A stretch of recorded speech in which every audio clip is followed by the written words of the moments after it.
Greg Jennings back with us. Greg, is he just being a good friend? Could the Browns really be better without Odell? Well, I know Jarvis very well, and I know his relationship with Odell is something that he cherishes, and he is being a really good friend. Not saying that he is completely wrong, but he's about 95% wrong here.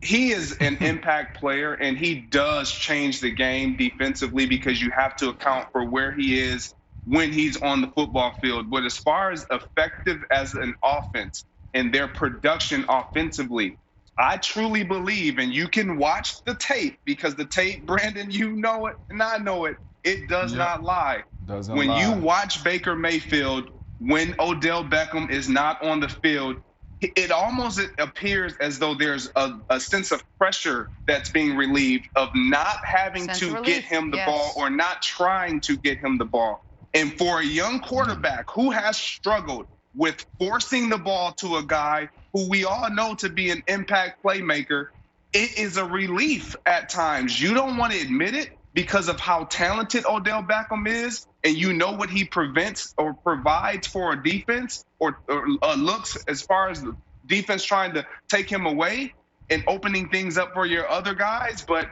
he is better. This offense is better without Odell Beckham Jr. on the field. Greg, I agree with you. And it's for the same reasons, and I've been saying it for the past week or two. Look, it's so much pressure a dominant number one wide receiver puts on the quarterback and the play caller. There's nothing else I can say. I've been saying the same thing. I sound like a broken record. Odell's a once-in-a-lifetime talent, but it has nothing to do with Odell. It has everything to do with how they weren't using Odell. I talked about it back in week 2 and week 3. Get this guy the ball early. Also, find a way to get him involved in the bubble screen, in the quick screen, in those one-step slants, in those one-step smoke routes, so he can then take it, because they're extended running plays, and do something with it. But they haven't been able to do it.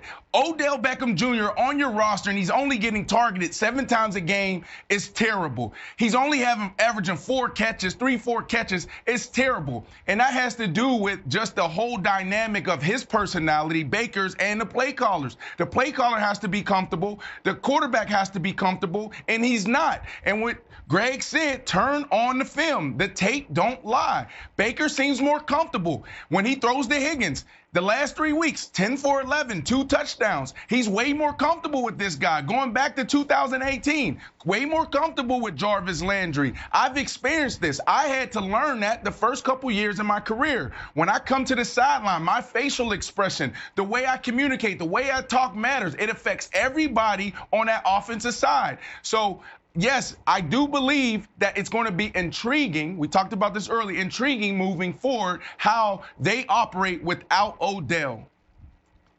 So here's the thing, though, because I do think the offense maybe could be more efficient, just less explosive, because you're losing your best pure playmaker.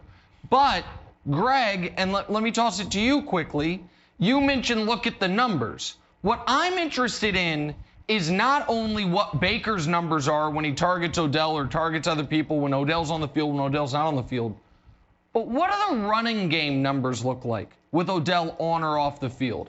Because you and Brandon know this as well as anybody, what a true number one receiver opens up for other players on the team, most notably running backs, who aren't dealing with a loaded box, who know that coverage is skewed to Odell's side, and the easier it makes running the football, how is that going to change? So, Greg, it's not just that Jarvis is going to start being doubled more, but Nick Chubb, when he comes back after the bye, is he going to have as many open holes? Kareem Hunt this week against the Raiders, are they going to scheme to stop him? How much of an impact was Odell having on plays when he wasn't touching the ball? I'm interested to see that because and you can speak to this better than me, I don't think that can be disregarded here. No, it can't be disregarded. And the reality of it is when you look at the Cleveland Browns, they're going to run the ball regardless of who's on the field. That's just what they do. They're run it first offense. They know that's where they hang their hat. If you look at their passing numbers, they don't throw the ball a tremendous amount across the field. So Odell Beckham, does he make a difference? Yes. What Brandon is saying is 100% correct. It is not about his talent level. It is not about what he can or cannot do with this team. It's what they do better without him and how they haven't been able to include him to progress what they already do well. Yeah, and two really quick examples of this, Greg and Nick Wilds. So in 2009, opening game of the season, we go to Oakland. I'm not there. Okay, we have Eddie Royal, Tony Scheffler, Jay Cutler. They go out there and they put up 40-something points. And at that time, I'm coming off of back-to-back Pro Bowls, 100-catch seasons. And my team, they went out there and put up more points than we ever had. And I'm sitting there in awe, cheering, but I'm like, wow, they did it. Fast forward to 2011, playing for the Miami Dolphins. I've snapped my hamstring. Thursday Night Football, playing against the Chicago Bears. Team goes to Oakland. We got Devon Best, Brian Hartline. They go in there and they put up another 40 points. And that was the first time I said, wow, it's more about the team than it is me. Now, yes, I go out there and I definitely dictate coverage. They're going to roll to cover 2. They're going to put 2 men on me. In the red zone, they might vice me like it's punt pro. But what you got to understand is, how does the entire thing work with all 11 guys, not just one? And everybody has to be comfortable. Okay, so real quick, Nick, let's suppose everybody's right, that this offense is more efficient. They get into the playoffs, maybe they win a game, maybe they go to Pittsburgh and lose, and everyone's like, hey, good season, and they pick up Baker's option. Where does that leave Odell? Oh, I think Odell's getting traded. Okay. I think that if it plays out like that, and by the way, after Oakland, they've got, who do they have? They have Houston, Philly, and Jacksonville. This team very easily could be 8-3 or 9-2. I think that they will recoup a first-round pick or a high second-round pick for Odell this offseason. That's where I think this goes.